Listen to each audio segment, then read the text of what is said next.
अगस्त और सितंबर महीने के संबंध में जो प्रेस कॉन्फ्रेंस है, लास्ट मंथ में हम लोग का ये दुर्गा पूजा वगैरह जो पूजा का ये सब चीज़ चल रहा था, इसके कारणवश नहीं कर पाए थे। ये प्रेस कॉन्फ्रेंस में दोनों महीने के आम विवरणी आपको बताएंगे। साथ ही साथ जो नक्सल फ्रंट पर अभी तक का कितना कार्रवाई हुआ है इस साल में, उसको भी हम बता देंगे। वर्ष 2025 जनवरी माह से लेकर अभी तक का जो सितंबर माह तक का कुल 157 पुलिस मतलब हथियार बरामद हुआ है नक्सली के पास से। उसमें से पुलिस से लूटा गया वेपन है 58 है, रेगुलर हथियार 20 है और देसी हथियार 68 है। इसके अतिरिक्त लगभग 228 IED बरामद हुआ है और बाकी विस्फोटक पदार्थ भी बरामद हुआ है। कुल गिरफ्तारी है 266 है, नक्सलियों का गिरफ्तार किया गया है। इसमें काफ़ी सीनियर मेंबर्स कई लोग हैं, रीजनल कमेटी मेंबर्स 2 हैं, जोनल कमांडर्स 1 हैं, सब जोनल कमांडर 2 है, एरिया कमांडर 9 है। जो इम्पोर्टेंट कुछ अरेस्टिंग वगैरह है, जो आक्रमण गंजू हो गया जो TPC का है, रणविजय महतो है जो CPI माओवादी का है, कुंदन करवार है, गौतम यादव है, ये सब हैं। और उसके अलावा कई PLFA को भी नक्सली गिरफ्तार हुआ है। इसके अतिरिक्त इस साल में अभी तक का कुल 30 नक्सली आत्मसमर्पण किए गए हैं। इसमें कई शीर्ष नेता भी शामिल है। अभी तक का मुठभेड़ में इस साल में 32 नक्सली को झारखंड पुलिस ने मार गिराया है। इसमें हमारा कोबरा बटालियन और CRP का है, JJ का, और जो झारखंड पुलिस का विभिन्न एजेंसी का इसमें महत्वपूर्ण योगदान रहा है। इस साल में 2 CC member, central committee member हैं जिनको न्यूट्रलाइज किया गया है। जो आपको पता है, ये क्या विवेक उर्फ प्रयाग मांझी, इनको न्यूट्रलाइजेशन उधर बोकारो में हुआ था। उसके अलावा अनुज उर्फ सादेव सोरेन, ये CC मेंबर है, इनका न्यूट्रलाइजेशन अभी हजारीबाग में हुआ था। इसके अलावा कई सीनियर मेंबर्स हैं CPI माओवादी का, न्यूट्रलाइज किया गया है। इसके अतिरिक्त JJMP का और PLFA का भी कई लोग का मार गिराया गया है। आप देखे होंगे हमारा अभी फोकस है कहीं जैसे जैसे नक्सली इन्फ्लुएंस खत्म होते जा रहा है, कुछ क्रिमिनल गैंग के द्वारा लगातार धमकी वगैरह दिया जा रही है। हमारा फोकस अभी पूर्व में भी किए हैं, अभी ज़्यादा फोकस करके जो गैंग्स हैं उसके विरुद्ध भी हम लोग का लगातार कार्रवाई चल रही है। उसके बाद हम आएंगे, कुछ डेटा आपको बताएंगे अगस्त और सितंबर का। साइबर अपराध में टोटल 128 केसेस रजिस्टर किए गए हैं। इसमें से 105 अपराधी को गिरफ्तार किया गया है, 139 मोबाइल फ़ोन को बरामद किया गया है।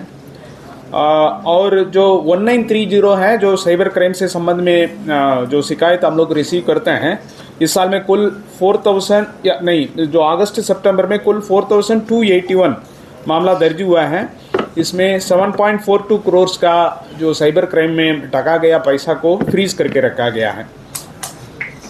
और माह अगस्त सितंबर में जो प्रतिबिंब पोर्टल है उसके माध्यम से कुल 3 कांड प्रतिवेदित किए गए हैं। इसमें 8 अपराध कर्मी को गिरफ्तार किया गया है। वारंट का निष्पादन में माह अगस्त सितंबर में कुल वारंट है 12,591 वारंट को निष्पादन किया गया है। इसमें कुल गिरफ्तारी है 4186 अभियुक्त का इसमें गिरफ्तार किया गया है। उसके अलावा 136 वेपन्स भी बरामद किया गया है। जो हमारा फोकस रहता है कि महिला से संबंधित अपराध को रोकने के लिए अगस्त और सितंबर महीने में 297 केसेस में 60 दिनों के अंदर अनुसंधान पूर्ण करते हुए चार्जशीट समर्पित किया गया है। माह अगस्त का जो क्राइम का डेटा हम बताएंगे, क्योंकि सितंबर का डेटा अभी प्राप्त नहीं हुआ है। जुलाई महीने अंत में हम लोग का कुल केसेस लंबित था 46,808 केसेस लंबित थे। माह अगस्त में 4,926 केसेस रिपोर्ट हुए हैं। तो संख्या 6,090 है, लगभग 1000 अधिक केस, जितना प्रतिवेदित हुआ है उससे 1000 केस अधिक केस निष्पादन हुआ है। माह अगस्त का अंत में कुल लंबित कांड का संख्या है 45,644 है। इसके अलावे जो कुछ इम्पोर्टेंट केसेस हैं जिसमें हम लोग का कुछ अचीवमेंट हुआ है, ये क्या है, जो आपको पता है सुनील कुमार उर्फ सुनील कुमार मीना या मयंक सिंह, इनको हम लोग ने अजरबैजान से एक्स्ट्राडिशन करके लेके आए हैं। ये एक झारखंड में पहले का इस तरह का मामला है जिसमें एक्स्ट्राडिशन हम लोग द्वारा कराया गया है। इसके अलावा कई केसेस में जो उद्वेदन हुआ है उसके डिटेल्स वगैरह मैंने अपना इसमें दिए हैं। कई NDPS एक्ट में भी कई केसेस में उद्वेदन हुआ है। जो देवगढ़ में जो लूट मतलब डकैती का हुआ था उसमें बहुत सारा लीड मिला है, उसमें हम लोग काम कर रहे हैं। जल्दी से उसमें हम लोग का कुछ उस केस का खुलासा हो जाएगा। इसके अलावे जो आपको पता है कि पिछला महीने में जो दुर्गा पूजा शांतिपूर्ण तरीके से सभी जिला में अच्छा से हुआ है, उस हिसाब से हम लोग के द्वारा जो आने वाला समय पर दिवाली और छठ का भी तैयारी किया जा रही है। उस संबंध में भी हमारा पुलिस उसमें काम कर रही है। इसका अतिरिक्त आप देखे होंगे कि बिहार का चुनाव घोषणा कर दिए गए हैं। उसमें जो हमारा बॉर्डर डिस्ट्रिक्ट्स हैं जो बिहार का, उसका सेकेंड फेज में जो इलेक्शन होगा जो 11 तारीख को होगा, नवंबर 11 तारीख को। हमारा 10 जिला है, उनका 8 जिला से बॉर्डर शेयर करता है। हमारा चीफ सेक्रेटरी के स्तर पर और DGP के स्तर पर और विभिन्न डिस्ट्रिक्ट के स्तर पर भी कोऑर्डिनेशन मीटिंग्स वगैरह बिहार का जिला के साथ कर दिया गया है। जो चेक पोस्ट वगैरह है उसको इस्टेब्लिश कर दिया गया है। उसके अलावे हम लोग का घाटशिला जो जो उपचुनाव है, जो बाई इलेक्शन है, वो भी 11 तारीख को वो पोलिंग होगा, 11 नवंबर को पोलिंग होगा, 14 नवंबर को काउंटिंग होगा। इस संबंध में भी हमारा स्तर से रिव्यू किया गया है। और जो बॉर्डर स्टेट्स हैं जो बंगाल और उड़ीसा के साथ भी हमारा स्तर से भी उस संबंध में मीटिंग कराया गया है, उसको भी तैयारी चल रही है। इसके अलावे हम कहेंगे जो कुछ नक्सली के संबंध में जो अभी पिछला सप्ताह में कुछ घटना वगैरह हुआ है, नक्सली के द्वारा चाईबासा में घटना किया गया है, ये हम कहेंगे कि उनको फ्रस्ट्रेशन में आके उनका कई लोग सरेंडर कर रहे हैं। उनका विरुद्ध लगातार ऑपरेशन हमारा द्वारा कराया जा रहा है, उसको विरुद्ध में उनके द्वारा कराया जा रहा है। इस संबंध में भी हमारा निगरानी रखी जा रही है और आगे के भी कार्रवाई किया जाएगी। नहीं जरूर बचा है तो देखिए, आपको पता है कि जो गैंग्स वगैरह ऑपरेट करता है, कई गैंग्स है फॉरेन में बैठ के कई लोग का वो धमकी देता है। उसको कोई एरिया का सीमा नहीं रहता है। कुछ गैंग का है, कुछ एरिया का सीमा है, कुछ गैंग का एरिया का सीमा नहीं है। तो उसके ऊपर हमारा द्वारा नज़र रखी जा रही है। उसमें जो उनका लोग हैं, लोकल मदद करता है, लोकल उनका गुर्गा का रूप से काम वगैरह करता है, उनको चिन्हित करके उनका विरुद्ध कार्रवाई किया जा रही है। खासतौर से सर प्रिंस खान हाल के दिनों में लगातार धमकी देता है, राजधानी रांची हो या फिर अन्य इलाके।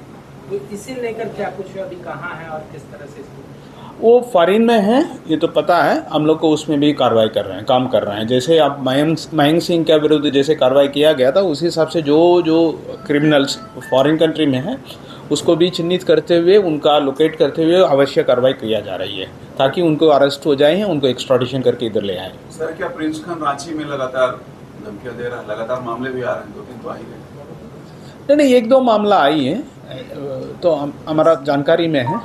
तो हम ये कहेंगे कि आप मीडिया के माध्यम से ये है कि किसी भी गैंग का प्रभाव तब पड़ेगा आपके द्वारा उसका नाम कई बार आप बोलते रहेंगे, उसके बारे में बात करते रहेंगे, तभी उनको मनोबल बढ़ते रहेगा। उनको जो बिना मतलब का व्यापक प्रचार इनडायरेक्टली हम लोग के द्वारा कराया जाता है, उसको थोड़ा सा रुक जाए तो उनके जो इन्फ्लुएंस है बहुत कम हो जाता है। उसी बेसिस पर हमारा कार्रवाई करने में भी सुविधा हो जाती है। इसलिए हम किसी को नाम नहीं ले रहे थे। काउंटर में जो गोलियां पैर में लग रही है वो ऊपर कब लगी, क्या ऐसे भी कुछ? क्या नक्सली हैं तो 32 आदमी के तो हम तो मारा है। नहीं, वो अब कह नहीं सकते हैं, जो सिचुएशन जैसे आएगा उसके अनुसार होगा। सर, इनडायरेक्टली सवाल भी उठ रहे हैं एनकाउंटर पर कि ऐसा लग रहा है कि पुलिस लेके जा रही है, गोली मारा जा रहा है, शो कर रही है। नहीं, ऐसे नहीं है, ऐसे नहीं है, बात ऐसे नहीं। अच्छा सर, ये नक्सली जो है मूवमेंट चल रहा है आपका एंटी, कौन से एरिया में आप पॉकेट बचा हुआ है? तो हमने कहा था लगभग 65 आदमी का एक ग्रुप है, जब सब समर्थक वगैरह सब मिला के, और जो एक्टिव मेंबर है उससे कम ही है, मिला के सरंडा एरिया में एक्टिव है। सबसे बड़ा पैकेट है उधर ही है। बाकी जगह पर 2 आदमी 3 आदमी जैसे जैसे ये लोग हैं, वो कोई बड़ा हम नहीं कहेंगे उनको नक्सली, एक क्रिमिनल का रूप से अबरा रहे हैं कि 2 आदमी 3 आदमी जितना पैसा मिल जाए उतना लेवी के रूप से कलेक्ट कर लें, उसके बाद सेटल हो जाएं। उसी दिशा में वो लोग चल रहा है, उसको भी लगातार हम लोग निगरानी रख रहे हैं। जल्दी से जल्दी आपको वो सब छोटा छोटा ग्रुप का विरुद्ध तो कार्रवाई हम कर लेंगे, जल्दी से आपको रिजल्ट मिलेगा। सर इस बार काफी दिनों बाद टावर उड़ाए गए हैं, पुलिया उड़ाई गई है प्रतिरोध सप्ताह के दौरान, इसे किस तरह से देखते हैं? तो टावर में आग लगा दिया गया है, उड़ाया नहीं गया है, दोनों चीज़ में आग वगैरह लगा दिया गया है। तो ये पुलिया उड़ाने के लिए तो ये हुआ है। तो ये दिखता है, मैं ये कह रहा हूँ कि पूर्व का कंपैरिजन में आप देखेंगे सिर्फ सरंडा एरिया में है, हम लोग मान भी रहे हैं सरंडा एरिया में बड़ा संख्या में नक्सली हैं। इतना बड़ा जंगल है, उसमें इस तरह का घटना छोटा मोटा हो ही जाता है, लेकिन फिर भी हमारा ऑपरेशन में इसमें कमी नहीं रहेगा, लगातार हमारा ऑपरेशन रहेगा। सबसे बड़ा खतरा है ईडी का है, ये सबको तो पता है, बम वगैरह विस्फोट करना सब चीज़ है, इसको ध्यान में रखते हुए हमारा ऑपरेशन चलेगा। लाइव लगातार के वीडियो को लाइक करें, सब्सक्राइब करें और बेल आइकन को दबाना न भूलें।